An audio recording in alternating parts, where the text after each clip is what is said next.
अब ये एरर कितनी तरह का होता है, अगर मैं सिंप्लीफाई करूं इसको, मैम एक इंस्ट्रूमेंटल एरर हो सकता है। इंस्ट्रूमेंटल एरर मतलब हमारी कोई गलती नहीं है, इंस्ट्रूमेंट में पहले से कोई ना कोई एरर था, ठीक है। जैसे कि मान लीजिए मैम चेन और टेप हम लेकर आए, उसमें पहले से कोई एरर था, उसमें जो मार्किंग बनी हुई थी उसमें ग्रेजुएशन की मार्किंग में एरर था, थियोडोलाइट में जो स्केल बना हुआ था वो स्केल में कुछ एरर था। तो अगर इंस्ट्रूमेंट में पहले से एरर है उसको क्या बोल देंगे, इंस्ट्रूमेंटल एरर, ठीक है। इसके बाद और क्या हो सकता है, अब अगर मैं सर्वे कर रही हूं लेकिन मेरे को थियोडोलाइट यूज करना नहीं आता, अब आप थियोडोलाइट से रीडिंग लेना ही नहीं जानते, तो ऑब्वियस सी बात है वहां पर गलती हो सकती है। तो अगर इस वजह से एरर आ रहा है कि मुझे इंस्ट्रूमेंट यूज करना ही नहीं आता, मुझे रीडिंग ही लेनी नहीं आती और एरर आ गया, तो उससे कौन सा एरर बोलेंगे, पर्सनल एरर। तो वो कौन सा एरर होगा, पर्सनल एरर होगा। तो एक तो हो गया हमारा एरर जिसे हमने बोल दिया इंस्ट्रूमेंट की गलती थी, दूसरा आ गया हमारी गलती है, हमें रीडिंग लेनी नहीं आती। तीसरा कौन सा एरर है, बिल्कुल third error is natural error. Third error is natural error. Natural का मतलब समझना, आसान सा एग्जांपल है, मान लो अभी मैं एक टेप को डिस्टेंस मेजर करने के लिए साइट पर लेकर गई, ठीक है। अब मैंने क्या किया, मैम आप टेप को डिस्टेंस मेजर करने के लिए लेकर गए, उसकी लेंथ थी 30 मीटर, और साइट पर जाने से पहले मैंने इसको चेक कर लिया है कि 30 ही है, हाँ हमने देखा 30 है। अब मैं जब साइट पर गई, साइट पर था टेम्परेचर ज्यादा, गर्मी थी मान लो, कितने टेम्परेचर पर स्टैंडर्ड हमने बोला था चेन को बनाया जाता है, चेन या टेप को कितने स्टैंडर्ड टेम्परेचर पे बनाते हैं, 20 डिग्री सेल्सियस पर। तो जनरली अगर मैंने इसको 20 डिग्री सेल्सियस पर बनाया है, 20 डिग्री सेल्सियस पर, अब आप टेप लेकर गए, आपने ग्राउंड पर डिस्टेंस मेजर कर लिया मान लो 2000 मीटर का इस टेप से, और इस टाइम पर टेम्परेचर है यहाँ पर खूब 40 डिग्री सेल्सियस। अब आप मेजर कर रहे हो, सुबह से लेकर शाम हो रही है, 2000 मीटर डिस्टेंस मेजर कर चुके, और बाद में जब आप यहां पहुंचे तो आपको पता चला, अरे अब मैंने देखा है टेप की लेंथ को एक बार फिर से चेक कर लेता हूं कि बीसी है या नहीं। रेफरेंस के लिए आपने एक टेप रखी है अपने पास जो बिल्कुल नहीं है, जिसमें कोई एरर नहीं है, तो मान लो आपने जब उससे चेक किया तो आपने देखा यार 30 मीटर की टेप 30.5 मीटर हो गया। ये एग्जाम्पल के लिए बता रही हूँ, इसका मतलब बीच में ही इसकी लेंथ कहीं बढ़ गई होगी ना। शुरुआत में मैं सही लेकर गई थी, लेकिन जब आप मेजर कर रहे हो टेम्परेचर बहुत ज्यादा है तो कहीं ना कहीं उसकी लेंथ बढ़ गई होगी। 30.5 ज्यादा लग रहा है तो चलो 30.2 ले ले। तो अब मैम यहां पहुंचे तो हमें पता ही नहीं चला यार ये एरर कहां जैसे आ गया होगा, पर एरर आया है। ये एरर किस वजह से आया, ये आया नेचुरल एरर, क्योंकि टेम्परेचर की वजह से इसकी लेंथ चेंज हुई, और लेंथ चेंज हुई तो डिस्टेंस हमने गलत मेजर किया। तो आप 3 एरर में डिफ्रेंशिएट कर पा रहे हो अब अच्छे से इस एग्जाम्पल की हेल्प से। एक तो आ गया हमारा इंस्ट्रूमेंटल एरर। इंस्ट्रूमेंटल एरर किस वजह से होगा, due to faulty adjustment of instrument, instrument में एरर है। दूसरा आ गया पर्सनल एरर, एरर जो आप रीडिंग्स लेने में आएगा, मतलब आपको इंस्ट्रूमेंट यूज करना ही नहीं आता, हैंडल करना ही नहीं आता। तीसरा एरर नेचुरल एरर, किस वजह से आएगा, due to variation in temperature humidity. ये मैग्नेट्स वाली चीज हम कहां पढ़ेंगे, ये हम पढ़ेंगे कंपास सर्वे में, वहां पर आपको ये नेचुरल एरर अलग तरीके से एग्जाम्पल देकर समझाऊंगी। ये तीनों क्लियर है। एक तो ये तरीका है एरर को क्लासिफाई करने का, एक और तरीका है जिससे हम एरर को 3 पार्ट्स में क्लासिफाई करते हैं। आई होप ये तीनों समझ आ गए होंगे, बेसिक सी कहानी है। अब एक तो आ गया सोर्स क्या था एरर का, इस बेसिस पे क्लासिफाई किया। पहला था इंस्ट्रूमेंट सोर्स है, इंस्ट्रूमेंट में गलती है, हमें रीडिंग लेनी नहीं आती, यह सोर्स हमारा टेम्परेचर है। दूसरा एक और क्लासिफिकेशन हम यहाँ पर पढ़ते हैं, error in all the classes of survey may be classified as, 3 तरीके से हम क्लासिफाई करते हैं एरर को, मिस्टेक, सिस्टमेटिक एरर और एक्सीडेंटल एरर। ये भी समझेंगे वन बाय वन। अब अलग तरीके से क्लासिफाई कर रहे हैं एरर को, इस बेसिस पे नहीं कर रहे कि वो एरर आ कहां से रहा है, हम एरर के नेचर को स्टडी कर रहे हैं, उस बेसिस पे क्लासिफाई कर रहे हैं। अभी अलग क्लासिफिकेशन है, इसमें पहली क्लासिफिकेशन रखी मिस्टेक्स। मिस्टेक्स यानी कि, अब पिछले वालों से इसको रिलेट नहीं करना, ये बिल्कुल अलग है। मिस्टेक यानी कि मैं साइट पर गई, रीडिंग लेने की मैंने गलत रीडिंग पढ़ दी, मेरा ध्यान ही नहीं था काम करने में, तो उस वजह से मैंने गलत रीडिंग पढ़ दी, वो मिस्टेक हो गई। मेरे को एक्सपीरियंस नहीं है थियोडोलाइट को यूज करने का, तो इन एक्सपीरियंस की वजह से, केयरलेसनेस की वजह से, अब मेरा मन नहीं था काम करने का तो आपने कुछ भी रीडिंग ले ली अपनी मर्जी से, तो मिस्टेक्स में सारी चीजें आ जाएंगी, जैसे मेरा ध्यान नहीं था, मुझे रीडिंग नहीं लेनी आती थी, केयरलेसनेस है, इनएक्सपीरियंस है, इंस्ट्रूमेंट यूज करना नहीं आता, ये सारी हम मिस्टेक्स में रख देंगे। ठीक है, पहली कैटेगरी मिस्टेक्स में सारी तरह के एरर रख दिए जिसमें आप सही से रीडिंग नहीं ले पा रहे हो, और या फिर आपको एक्सपीरियंस नहीं है, या आपका मन नहीं है काम करने का। और अगले जो 2 एरर है ये सबसे इंपॉर्टेंट है, सबसे ज्यादा हमने इनके बारे में सीखना है, एक सिस्टमेटिक और एक एक्सीडेंटल एरर। ये सिस्टमेटिक एरर के, इनको सिस्टमेटिक क्यों बोला, ये एक सिस्टम से चलते हैं। अब सिस्टम क्या होता है, सिस्टम का मतलब है जैसे आप में से कुछ लोगों का रूटीन होगा, सुबह 6 बजे उठना है, फिर ये सब्जेक्ट की पढ़ाई करनी है, फिर तैयार होना है, कॉलेज जाना है, फिर वहां पर भी पढ़ाई करनी है, वापिस आना है, 2 घंटे पढ़ना है, तो एक पूरे सिस्टम से चलते होंगे। और कुछ लोग होंगे कि कल की क्लास नहीं करी थी कवर, तो 4 घंटे आज पढ़ लेते हैं, कुछ कल परसों की छोड़ दी थी, चल आज डीपीपी लगा लेते हैं, अब रिकॉर्डिंग देख लेंगे, तो वो उसको बोलेंगे वो सिस्टम में नहीं चल रहा। तो सिस्टमेटिक एरर जो होते हैं ना, वो एक पैटर्न फॉलो करेंगे। तो आप में से जो रूटीन में चल रहे हैं वो एक सिस्टम में है, वो एक पैटर्न फॉलो कर रहे हैं डेली। अब सिस्टमेटिक एरर कैसे नेचर के होते हैं उनको समझना। अब एक एग्जांपल लेती हूँ, ये सारी थ्योरी अभी समझ आ जाएगी, कुछ भी नहीं है। एक एग्जांपल लेती हूँ, मान लो मैंने आपको बोला एक टेप है ये, ठीक है, ये एक टेप है, मैंने आपको इससे ना डिस्टेंस मेजर करने के लिए कहा कि एक काम करो, ए और बी के बीच में, ये ए और बी के बीच में ग्राउंड पर जाओ और डिस्टेंस मेजर करके आओ। ग्राउंड पर ए और बी पॉइंट के बीच में डिस्टेंस मेजर करके आओ। ये टेप मैंने आपको दे दी, पर मुझे पता था इस टेप में एरर है, मैंने जानबूझ के ये टेप दी। मैं गई और मैंने आपको बोला लो ये टेप लेकर जाओ। अच्छा, अब इस टेप की लेंथ जो थी वो 30 ना होकर कुछ और थी। मैंने क्या बोल दिया, मान लेते हैं इसकी लेंथ जो है वो 30 प्लस एक्स है, यानी कि इसकी लेंथ एक्स को कुछ भी कंसीडर कर लो, 30.5 मीटर है।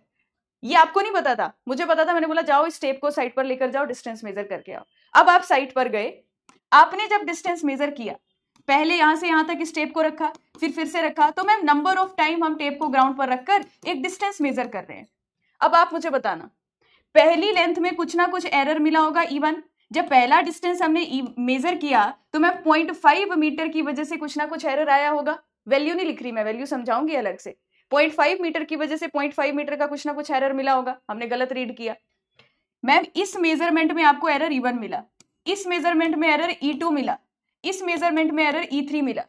जब मैं ए से बी तक का पूरा डिस्टेंस मैं मेजर कर चुकी हूं, तो मैम आपने जितना भी डिस्टेंस मेजर किया होगा, मान लो वो L है, आपने 100 मीटर जितना भी किया, पर उसमें सारे एरर ऐड हो गए, E1, E2, E3, E4, ये सारे एरर ऐड हो गए, क्यूमुलेट हो गए। बताओ, जब आप डिस्टेंस मेजर करते जा रहे हो, इस एरर का नेचर कैसा है? ये एरर का नेचर मैम सेम ही रह रहा है कि सिस्टम में बढ़ता जा रहा है, बस जितना यहां एरर आएगा उतना ही यहाँ होगा, उतना ही यहाँ होगा, अलग नहीं है, सेम एरर इधर होगा, सेम एरर इधर होगा, सेम एरर इधर होगा, और पूरी मेजरमेंट में क्यूमुलेट हो जाएगा।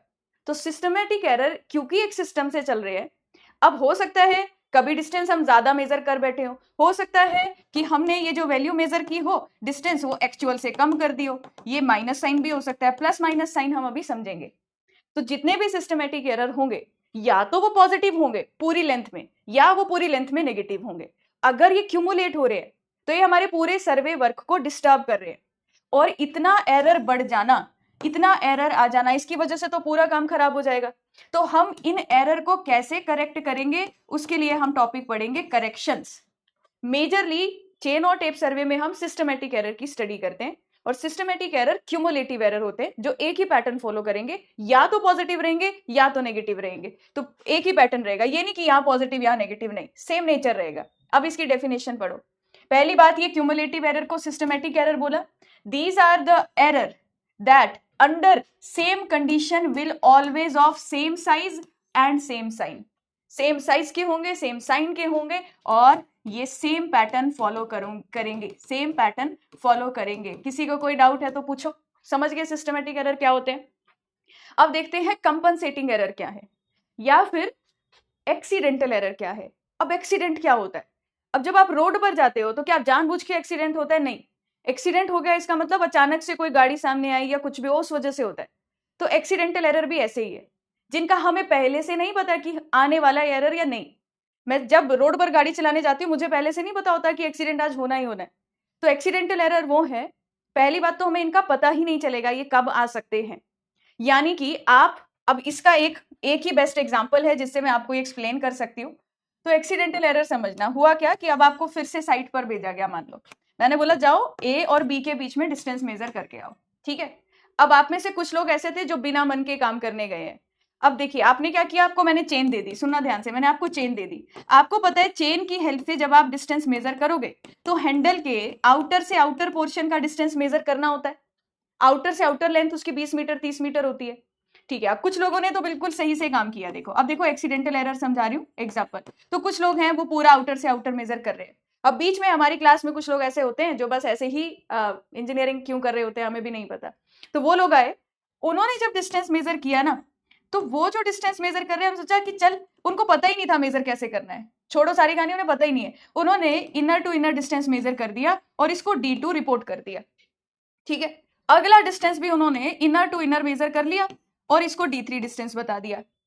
अब बाद में दूसरे लोग आए, अब उन्होंने बोला अरे तुमने तो काम खराब कर दिया। इन्होंने बोला हमने बीच से बीच का डिस्टेंस लिया। अब आप समझदार लोग आए, आपने बोला आउटर टू आउटर लेना था, तो आपने सोचा हम एडजस्टमेंट करते हैं, काम करते हैं, आउटर से आउटर के बाहर भी थोड़ा सा गैप लेकर एडजस्ट कर लेते हैं अपनी मर्जी से कि थोड़ा ज्यादा कर लेते हैं। अगर यहाँ पर वैल्यू मैम d1 की जगह d1x लिख लेते हैं, तो पिछले वाले में जो हमने गड़बड़ की है, ये वाला और ये वाला जो एरर आया है, उसको एडजस्ट कर लेते हैं किसी तरीके से। एरो को थोड़ा डिस्टेंस आगे लगा लेते हैं क्योंकि पीछे हमने गलत डिस्टेंस मेजर किया है। तो यहाँ क्या है, यहाँ जो एरर था वो क्या, उसका नेचर कुछ और था। आपने यहाँ पर इतने डिस्टेंस को d2 बताया और यहाँ पर हमने इस डिस्टेंस को एक्स्ट्रा कर दिया ताकि हम इसको कंपनसेट कर सके। तो दो लोग आए जिन्होंने इनर टू इनर मेजर कर लिया, दो लोग आए जिन्होंने आउटर टू आउटर थोड़ा ज्यादा रख लिया। तो इस एरर का नेचर सेम नहीं रहा। पहले स्टार्टिंग में एरर 0 था, यहाँ स्टार्टिंग में एरर 0 था, यहाँ पर एरर का कुछ नेचर है और यहाँ पर एरर का कुछ नेचर है, कुछ भी हो सकता है, पॉजिटिव नेगेटिव क्या है मैं अभी एक्सप्लेन करूंगी।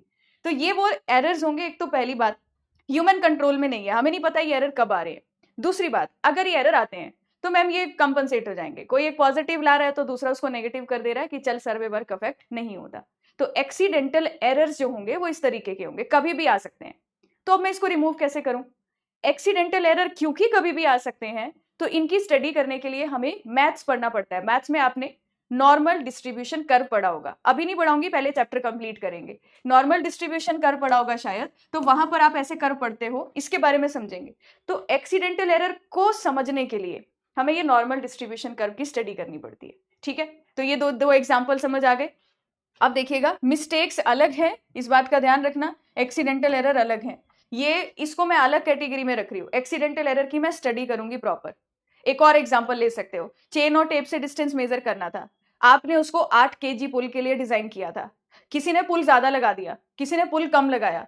तो जिसने जितना पुल ज्यादा से टेप को खींचा, दूसरे ऑब्जर्वर ने उतना ही पुल कम लगाया, तो क्या ये कंपनसेट हो गया? एक ने ज्यादा पुल से टेप को खींचा, एक ने पुल कम लगाया, तो ये एडजस्ट हो जाएगा क्या उस लेंथ में? ज्यादा पुल और कम पुल कंपनसेट हो जाएगा। तो इस तरीके के नेचर के जो एरर होते हैं वो कंपनसेटिंग होते हैं। मैं इनके एग्जांपल भी बताऊंगी, वही याद रखने। एक्सीडेंटल एरर को बोलते हैं कंपनसेटिंग एरर।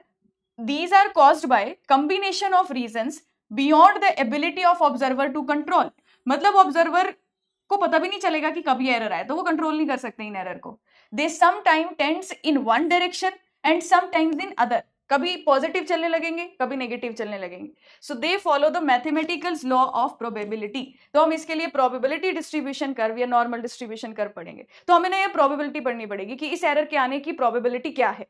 तो उस तरीके से हम इन एरर को स्टडी करते हैं।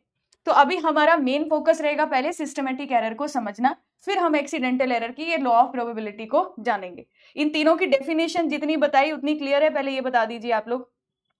तो एरर्स एंड करेक्शन पढ़ने से पहले मैंने आपको एरर और करेक्शन का एक इंट्रोडक्शन दिया कि एक तो सोर्स ऑफ एरर के बेसिस में हम एरर को क्लासिफाई कर सकते हैं, और दूसरा एरर का नेचर क्या है इस बेसिस पे क्लासिफाई कर सकते हैं। नेचर के बेसिस पे बोला मिस्टेक हो सकती है, एक ही तरीके का नेचर होगा अगर एरर का, तो उसको बोलेंगे सिस्टमेटिक एरर, और अगर कंपनसेट हो जाएगा at the end of survey work तो कंपनसेटिंग एरर या accidental error. So errors in chaining and taping, इस पर्टिकुलर चैप्टर को ध्यान में रखते हुए अगर बोलूं तो एरर किस वजह से आ सकते हैं? चेन की लेंथ मैम अलग हो सकती है, आपने बीच में जो लिंक्स हैं उनको अच्छे से स्ट्रेट नहीं किया, इस वजह से चेन की लेंथ अलग हो गई, चेन की लेंथ 30 ना होकर उससे कम है। आपने चेन की केयरलेस होल्डिंग करी, वेरिएशन टेम्परेचर की वजह से था, आपने रीडिंग सही नहीं ली, इसमें सारी लाइंस लिख दी है, हर तरह के एरर लिख लिए, किसी भी वजह से एरर आ सकता है। तो कंपनसेटिंग और क्यूमुलेटिव का क्वेश्चन देखो जो इस बार भी एसएससी जेईई एग्जाम में आया था, और मैं आपको बता दूं इसका एग्जाम्पल पूछा गया था, इसके एग्जाम्पल पूछे गए थे कि ये बताओ क्यूमुलेटिव एरर के एग्जाम्पल्स क्या क्या है। सो मैंने कंपनसेटिंग एरर की डेफिनेशन पीछे लिख दी है और क्यूमुलेटिव की डेफिनेशन भी लिख दी है। मैं यहाँ पर एक अलग फॉर्मूला लिख रही हूँ। जो कंपनसेटिंग एरर है, these are directly proportional to √L, और cumulative error are directly proportional to L। अब ये L क्या रिप्रेजेंट कर रहा है? L रिप्रेजेंट कर रहा है length of measured line, length of measured line, ठीक है। किसी भी लाइन जिसकी लेंथ आप मेजर कर रहे हो उसकी लेंथ रिप्रेजेंट कर रहा है। क्यूमुलेट एरर ऐसे है, जैसे जैसे लाइन की लेंथ जो आप मेजर कर रहे हो वो बढ़ती जाएगी, ये एरर भी बढ़ते जाएंगे। Therefore these error are directly proportional to L। और ये पेपर में आया रहता है आपका क्वेश्चन, ये एरर डायरेक्टली होते हैं या इनवर्सली प्रोपोर्शनल, ये भी एसएससी जेईई पेपर में पूछा गया है। अब ये जो एग्जाम्पल्स हैं अभी नहीं समझ आएंगे, मैं इन सारे एग्जाम्पल को 1 by 1 आपको पढ़ाऊंगी, फिर हम इस स्लाइड पर वापस से आएंगे इसको देखने, ठीक है। कंपनसेटिंग एरर में मैंने आपको बताया केयरलेस होल्डिंग एंड मार्किंग, यानी कि जहां पर चेन और टेप से डिस्टेंस मेजर करके मुझे मार्किंग करनी थी, अपना एरो को प्लेस करना था, वो सही नहीं किया। पुल आपने कम या ज्यादा लगा दिया। ये दो ही एग्जाम्पल हैं जो आपके कंपनसेटिंग एरर को रिप्रेजेंट करते हैं। क्यूमुलेटिव को मैं अभी समझाऊंगी आगे, तो फिर जब एक एक करके 1 बाय 1 सबको डिटेल में समझ लेंगे तो आपको समझ आएगा ये सिस्टमेटिक क्यों है। तो ये E is the error, E is the error.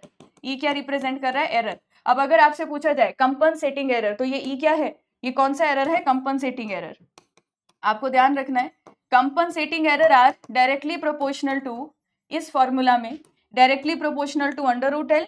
इस फॉर्मूला में E रिप्रेजेंट कर रहा है क्यूमुलेटिव एरर, E रिप्रेजेंट कर रहा है क्यूमुलेटिव एरर, और L सेम है मेजर्ड लाइन की लेंथ।